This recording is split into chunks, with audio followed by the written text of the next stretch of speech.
thank you for being here. I'll of course be talking about the disc, a little bit of neuro-ophthalmology before we go into investigations, particularly retina. And I'm Dr. Rohit Saxena, and my co-chair, Dr. Moona Bhinde, she's here. She's a retina expert, and we'll just try and run you through. I'll start with being interactive. One of the basic reasons neuro-ophthalmology, strabismus, speed ophthalmology, I try to make it interactive because I know you find it very difficult to stay awake. So, it's just that I have to shake you up and say, hey, this was the question. Can you guys answer it, please? So that, officially I can move on to the next. So that's what I was just thinking that we'll try and do. So I'm taking the mic like this so that guys sitting at the back don't feel that, I'll ignore them and they'll never get a chance to interact with us. So I can walk up back and forth. So so just try not to fall asleep. Our first session for approximately 30 minutes will be on optic disc, edema and pallor by Professor Rohit Sharma from RP Center. And welcome those of you who came. Hopefully your friends will join you soon. Feel free to interact. Maybe if you like, come in front so that at least we feel more comfortable knowing where to look. Otherwise, we'll be searching behind the pillars, etc. So thank you, and I'll start with optic disc edema and pallor, and we'll try and go through a little bit, understand it basically, and try and see what things are there. So what is normal? The first thing important for us to know is what is a normal disc, because frequently our fellows, residents just write WNL in front of fundus findings and that's it, and really there is hardly anything that is normal. I mean, a normal person is defined as a person who has not been adequately investigated. So really there's nothing normal. So, but you need to have an idea about the color, the size, the shape, the margins, the cup, which is actually an empty space, and you would have discussed a lot about the cup and the rim in the preceding glaucoma session. And again, we are less concerned about the cup than we are about the neuroretinal rim, because changes in the neuroretinal rim are important from a neuro-ophthalmological point of view. The vessels are very important, again, from the disc and the retina. So for both, there is a huge overlap of vascular changes that are happening. And of course, the peripapillary region, which is again essential and gives us an idea about what's going on with the disc and the neighboring retina. So we have some, before we start off, we have some terms that we must understand. So what is optic disc edema? So what is disc edema? When you say there's disc edema, what do you mean? What is the optic disc edema? Anybody, please, just talk so that, like I said, I know that everybody's not asleep. What is disc edema? So what do you mean by blurring? No, I don't mean that how it appears. So blurring of disc margin, we say when we believe that there is disc edema. But that is the appearance of disc edema. What is it actually? It's a swelling of the elbow. There is fluid getting accumulated on my knees. What is it? So where in the optic nerve? So it is disc swelling due to any cause. And what is that disc that is part that is getting swollen up? They are the nerve fibers. So the nerve fibers have to get edematous, or have to, the exoplasmic flow has to stop. So anything that stops exoplasmic flow piles up fluid at the optic nerve as it enters into the scleral canal will show up as a disc swelling, and anything because of that. So disc edema is any swelling and then what is papilloedema? So we could have something called bilateral disc edema, but when we use the term papilloedema, again, these are loosely interchangeable. But when I use the term papilloedema, I am more tending to say that it is because of raised intracranial pressure. And if I have a reason to suspect that it may not be so, in patients with uremia, in patients with severe anemia, so in those conditions, I may say bilateral disc edema. But if I'm pretty much sure that the symptoms, like comes in with headache, vomiting, transient obscurations of vision, and I'm seeing both discs are edematous, I would say that it's probably papilloedema. But if you use the term bilateral disc edema, it's a more generic term, and papilloedema starts becoming a little more specific. And what is pseudopapilloedema? So it could be due to anything. It is not actually a truly swollen disc. It appears to be a swollen disc. So again, after that we'll go on to atrophy. So what is atrophy? So the nerve, the optic nerve in its behavior can actually do only two things. You kick it, it either swells up or it just lies on the side and dies. So either you have disc edema when it's acute insult, and over time when the nerve fibers are lost, there is optic atrophy. So early response may be edema, maybe, it's not essential, and late response is atrophy, which may actually be initially pallor. So again, atrophy, we tend to use the term when there is a disc that is pale with visual dysfunction. So I am seeing some amount of visual dysfunction along with pallor. So visual dysfunction could be anything. It could be subnormal visual acuity, color, contrast, fields, stereo acuity. So any of these visual functions, and RAPD, so these are all parts of visual functions or functions of the optic nerve. So the pupillary response is a key determinant of the optic nerve function, and a relative afferent pupillary defect, that is why, is one of the most sensitive sign to pick up optic nerve dysfunctions. It can also be seen in large macular lesions, but because large macular lesions are usually so obvious that it's more obvious for me to say that there is a large, it's a huge AMD or it's a central detachment or something, a large retinal detachment, for me to, rather than start thinking of optic nerve as the primary problem. But truly it is because the optic nerve is no more functioning, because in the retina, the rods and cones and the ganglion cells are not functioning. So essentially all of them are linked by that same nerve, the ganglion cell layer, which is going to form the optic nerve. So essentially that is what we are seeing. The other important thing for you to know is that the disc pallor may actually not correlate with visual functions, especially visual acuity. Occasionally you may anticipate field effects and all, but you cannot anticipate visual acuity by the amount of disc pallor. So there is a huge disconnect. You can see pale discs and the patient has absolutely 6/6 vision, and you may have significantly affected vision and there is only a mild temporal disc pallor. So huge disconnect between the two. So how do we approach? So you have a patient of disc edema, how would you want to approach? There are three gross things that when you see a patient, there are three gross things you should mentally try and understand. What is and the key is always in neuro-ophthalmology, the key to an eye's pathology or problem actually lies in the other eye. If I have a PL negative in this eye, my investigations really are directed to understand the visual functions of the other eye, because that will tell me what is happening behind and whether I need to be concerned about intracranial lesions, or I am concerned only pre-chiasmal and only to the optic nerve there. So is the pathology restricted anterior to the chiasma, or is there something I need to worry about that is retrochiasmal? So again, so that's why disc edema, see what's happening with the other eye. Is it a bilateral disc edema? That is, there is disc edema both sides. So I'm looking for something that is involving both. So it could be neurological or it could be a systemic lesion. Where the other eye is normal. So it's a unilateral disc edema.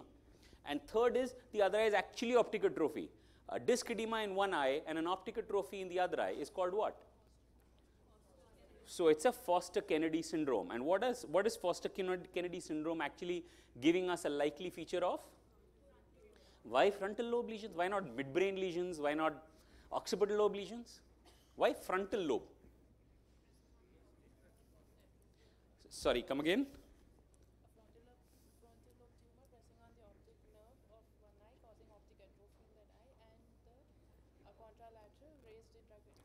Wonderful, absolutely right. So you have firstly, frontal lobe probably is not doing so great things for our sensory and motor functions. So these lesions, lobe lesions, tend to become very large, because for a long time nobody actually gets to know that there is something going on in the brain. Midbrain lesion, in hours the patient presents to us. Occipital lobe lesion, significant visual defects. Again, parietal or temporal, field defects. Frontal lobe lesions, maybe personality changes, but nothing else. And anyway, with age, all of us get cranky, So the frontal lobe lesions become large. and on the side that they do direct compression. Because they directly compress, they cause an optic atrophy on this side. And because they are large, slow-growing lesions that are progressively increasing the intracranial pressure, they cause a corresponding disc, raised intracranial pressure, and the other eye shows papilloedema or disc edema. So one eye optic atrophy and one eye disc edema is a Foster-Kennedy syndrome. What is a pseudo-Foster-Kennedy syndrome? Wonderful. So ischemic optic neuropathy. So one eye presents to us with a pale disc edema, and the other eye had suffered an ischemic neuropathy earlier and is now pale. So those are things that, so wonderful. We have a bright, yeah. So bilateral, what are the basic causes you need to consider? Pseudopapilloedema is something that is, I mean, I placed it as number 1 because it is the largest referral I get. Everybody starts looking at discs and starts finding some blurring here or there, and I'm spending time on the 90D trying to understand whether there is any true disc edema or not. So pseudopapilloedema, of course, true papilloedema, hypertensive retinopathy, sometimes bilateral papillitis, occasionally compressives, and other systemic disorders. Particularly systemic disorders can present to us with bilateral. What are causes of unilateral? So unilateral, although this differentiation may not be really true, can be hyperemic or ischemic. So these are the gross reasons. So most commonly in young age, papillitis. In older age, especially with increasing systemic disorders or lifestyle diseases being a part of our everyday life, ischemic optic neuropathies. Pseudopapilloedema again, CRVOs, asymmetric papilloedema again, another thing that we tend to see not so infrequently. So which one of this, A, B or C, is papilloedema? How many say A? One person says A. How many says B? Okay, we have a splatter saying B. So the rest are saying C? Obviously. I mean, there's no fourth choice. Yes. So which one of them do you think actually is papilloedema? So again, you look at these. These discs look practically normal, although they are crowded. You can see these vessels nicely over them. Here, you can't make out the vessels. You can see the vessel till here, but you're not tracing it here. And you can see these partial star signs that you are seeing. And here, you see the disc. There is a little blurring here or there, but you see all these lesions. They are very far away from where the disc is. So the pathology for these are not purely linked or touching the disc. So they are obviously due to something else. It's not a disc pathology that is very large and going up to the arcades or beyond. So A is pseudopapilloedema, B is true papilloedema, and C is grade 4 hypertensive retinopathy. What you're seeing are choroidal infarcts, sphincter hemorrhages. So all these things. One of the key differentials of papilloedema is a grade 4 hypertensive retinopathy because it's such a simple test to identify. You just take the blood pressure, right? Any doubt, always ask me in the middle here. We are open to discussion. So these are, of course, differences. The key things are that in pseudopapilloedema, of course, the vision is normal, pupils are good. It's a small cupless disc. Okay, that is a key thing. You won't have signs of, current or past edema, no exudates, no hemorrhages. The vessels are pretty nicely seen. So papilloedema, left or right? So left, you can see this. Here you can see the vessels. There is no problem with the vessels. Here you can see obscured vessels, hemorrhages, hard exudates. Here, no obscuration. The vessels are cleanly going till there. Where is the edema? The vessel overlying that is absolutely normal. No hemorrhages, exudates, nothing else. So that's what we see. So papilloedema, we'll quickly run through a little bit of facts about papilloedema. So bilateral, headaches, 6-nerve palsy. So patients do come to us with 6-nerve palsy, obscuration of vision. What are the kind of field effects that you see in papilloedema? Enlargement of blind spot. So most common, sometimes long-standing, you start having constriction of the fields, and then anything can happen as the disc goes into atrophy. But initially, for a very long time, we'll have normal visions and a peripheral constriction. I wish that the timer was in my directed. Yeah, thanks. So, of course, we have a lot of causes. Anything intracranial can cause papilloedema or raised intracranial pressure. So what are the investigations? You have a patient of bilateral disc edema you suspect is because of a possible intracranial pathology. Of course, we've ruled out grade 4 hypertensive retinopathy based on the appearance, and of course, a simple BP test. So what are this is our differentials we now want to rule out. So what is the investigations that we would like to do? Yes? We've got the fields done and all. So basic clinical workup is done. What are the investigations we would want to do? So we would want to do an MRI. Okay, so unless you have an urgent need or you feel that you urgently want to find out, you get a CT done. Otherwise, an MRI, or you're highly suspicious that there may be something impending and I want to be sure, I want to identify it quickly and refer appropriately, an MRI with contrast is the investigation of choice. The other important thing is that we need a lumbar puncture. Once the MRI is normal, we have to send the patient. Once the MRI is normal and there is no space occupying lesion, the other differentials could be a meningitis or any other infection that can raise intracranial pressure. So IIH, or idiopathic intracranial hypertension, is a diagnosis of exclusion. You have to exclude all causes of raised ICT. The first most important, of course, is a space occupying lesion or hydrocephalus, and the others are infections, especially chronic low-grade infections can present to us with a IIH similarity. And then once you don't find anything and you're thinking in terms of an IIH, what is the other most important, and your CSF is normal, your MRI is showing you nothing, what is the other most important thing you need to do? A venogram. Why a venogram? So any venous sinus thrombosis can actually also present IIH-like, but the management becomes different, and that is why sometimes if we are highly suspicious, if the patient profile is not fitting in IIH. So IIH, I apologize for the gender bias, but usually young females, obese, a history, especially I've had a couple of patients who've been on long-term OCPs. So all these are known typical clinical profiles. So you have a young, very thin male coming with an IIH or a papilloedema. I straight away go ahead, get an MRI plus an MRV.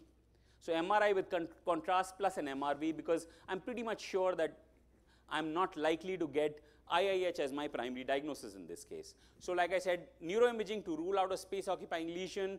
Empty sella is the other thing that you find with IIH, but empty sella per se is not the diagnostic feature, because you may have empty sella in a lot of other conditions which are not IIH really.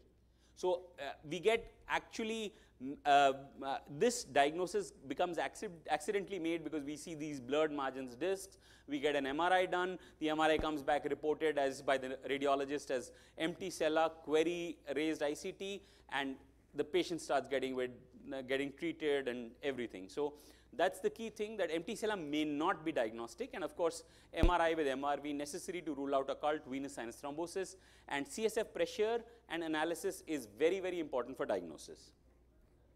And management, of course, weight loss, which is probably the toughest thing we can ever do in our lives. Control blood pressure, anemia, CPAP for obstructive airway disease. So obstructive airway disease is known to be associated with IIH. You need to manage that. The sheet anchor is carbonic acid anhydrase inhibitors, which is acetazolamide, 250 milligrams. I have given up to 4 grams a day. For want of a reason, I don't know, but neurologists tend to be preferring homeopathic doses of acetazolamide. They give half BD, then 2 weeks later, they gradually build it up to 1 BD, and so that it slowly takes its effect. I don't know what they are preventing, but like I said, I've given up to 4 grams a day, and we usually don't have major side effects, but our aim is to quickly correct it. And of course, these are surgical options, one of them being optic nerve sheath fenestration. Indications of ONSF are progressive visual field loss or vision loss, not getting controlled by maximal medications, or if the patient is intolerant to acetazolamide or allergic possibly. There are few other alternative medications, but the key is sheet anchor is acetazolamide. So when you have unilateral disc edema and the other side is normal, so what are you looking at? A hyperemic disc where you could have papillitis, asymmetric papilloedema, compressive, anterior to the chiasma, you may have compressive, and of course an anterior ischemic optic neuropathy. So optic neuritis, one of the most common presentations of a young patient, especially female, presenting to you with sudden onset loss of vision, mild pain on eye movements. So pain is there, it may not be very severe, mild pain on eye movements, a relative afferent pupillary defect, you may have papillitis or you may have a normal looking disc. But an RAPD is essential. RAPD even in the presence of near normal visual function. So the patient may have 612, 6'9", but a relative afferent pupillary defect can be picked up even then. So it's very important. The patient may have other visual functions affected, like color. Color is one of the earliest features that get affected. So a red desaturation is something that is very frequently and easily picked up. Contrast, particularly stereo acuity. So you know one eye visual quality is poor, stereo acuity quickly comes down. So these are your presentations for optic neuritis. And what is the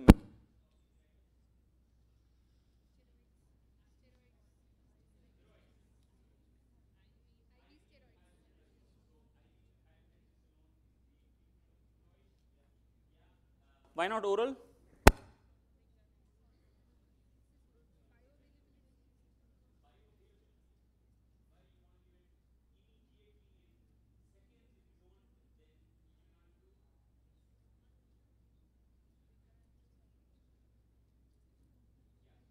Why IV and not oral? So you give tablets intermittently? So recurrences. So as per the ONTT, which was the largest trial done for the management of optic neuritis, we found that those who were treated with standard dose oral steroids actually had almost twice the amount of recurrences as compared to those who were treated with IV methylprednisolone. And there was a third arm, that was a placebo arm, that actually did not get any treatment. They found that finally, after a period of 6 months and 2 years, the visual functions were the same.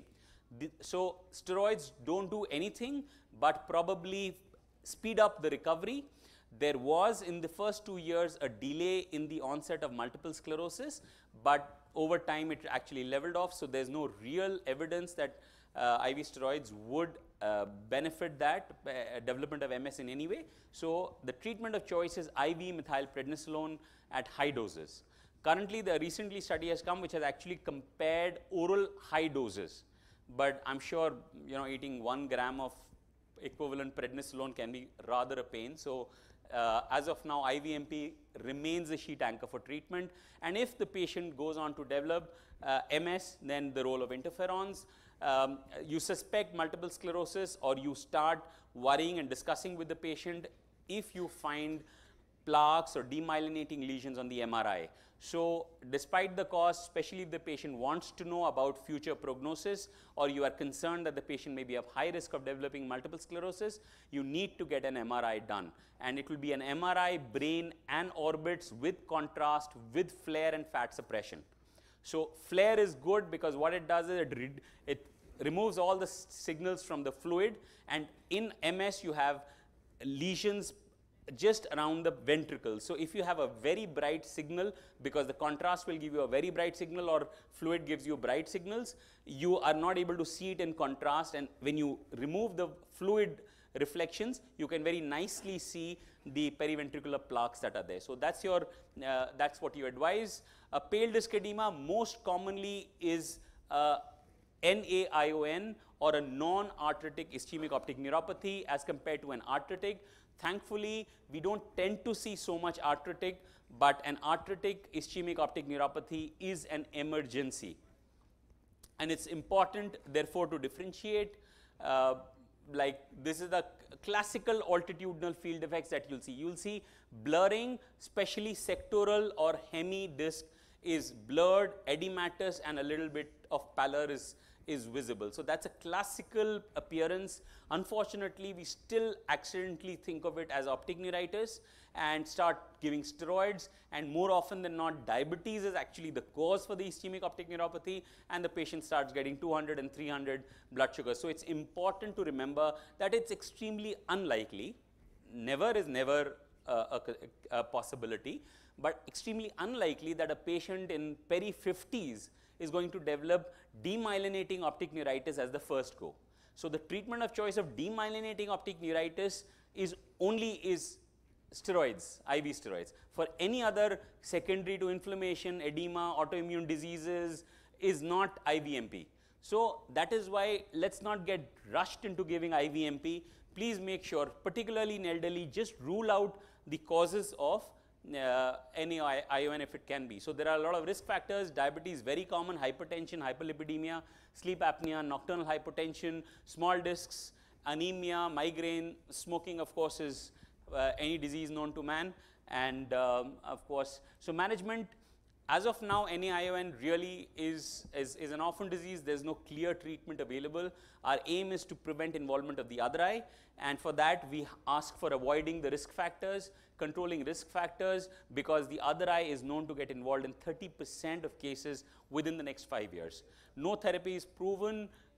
Aspirin, steroids, a lot have been tried, but nothing is proven. There is a trial that is going on with a new intravitreal drug, which is an siRNA, which let's see as the results come whether it is useful or not. So arteritic is the other key differential that you must know. You have significantly raised ESR, CRP. The FFA, the fluorescein angiography, shows delay in the blood flow. There is absent choroidal circulation. Temporal artery becomes very prominent, and you can actually feel the temporal artery. It becomes firm, nodular, and GCA is the concern. And this is one of the conditions in ophthalmology where you talk in terms of lifespans. So you know that in the next 5 years, this disease, which is evolving all over the body, may actually cause death. Of course, our immediate concern is preventing the other eye and making the patient go blind. So because very high chance that the other eye may get involved within 2 weeks. So it's important we start treatment within that. So consider GCA if advanced stage. Headaches, scalp tenderness, jaw claudication, muscle aches, fatigue, weight loss, transient visual obscurations, diplopia, bilateral involvement at the time of presentation, or there is signs of significant ischemia. And treatment is high dose steroids. Many people try IVMP, but that is not the standard of care. The standard of care is immediately starting oral steroids in the standard doses. And of course, we don't do biopsies here because the chances are less, but these are the basic differences, and you need to be very prompt in your treatment with steroids. So disc appearance, what do you think it is? I think we are closing on time. 2 minutes. So we'll just run through some of the interesting images. So this was a patient of any AION. Here you can see a little pallor here. As you see this disc, what I was talking about, the small discs. So a small disc, no cup, otherwise looking normal. Here you can see the lower part is slightly pale. So this was a patient of a past AION who had a central field defect. So this is a classical field of an AION. So what is this?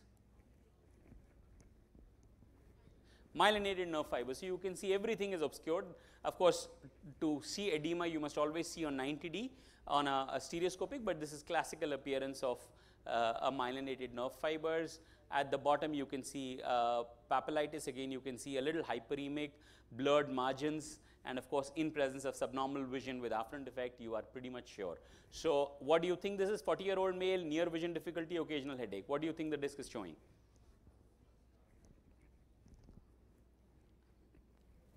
So are the margins blurred? Does the disc appear edematous? So you are disbarred from giving answers. So this is what classically you would like to call as a lumpy, bumpy disc. So what is a lumpy, bumpy disc? And then we go on and do this. So these are disc drusen's. You are seeing the disc drusen's come up. So the whitish, yellowish looking things that are looking lumpy, bumpy on the disc are the ones that yeah, so again, this is another one where you can see a visible drusen. So optic atrophy is not a disease. I'll just run through a little bit of optic atrophy. It's important because we do tend to classify optic atrophy on the basis of appearance. Primary optic atrophy means that the disc is pale and the margins are clear. So something has happened to the disc at the back or somewhere which has damaged or caused the fibers to die, but there is no inflammation. So the margin is still clear. The vessels are now gone because there is no nerve fibers to supply, so they also go away. So this is classical primary optic atrophy. Secondary optic atrophy has dirty looking margins. So something happened in the past to the disc. It swelled up, there was swelling, there was inflammation, some glial tissue replaced those inflammatory cells, and now it has this dirty look, and there's a secondary optic atrophy, and all causes, anything that had swollen up the disc can cause secondary. And you have a cavernous optic atrophy.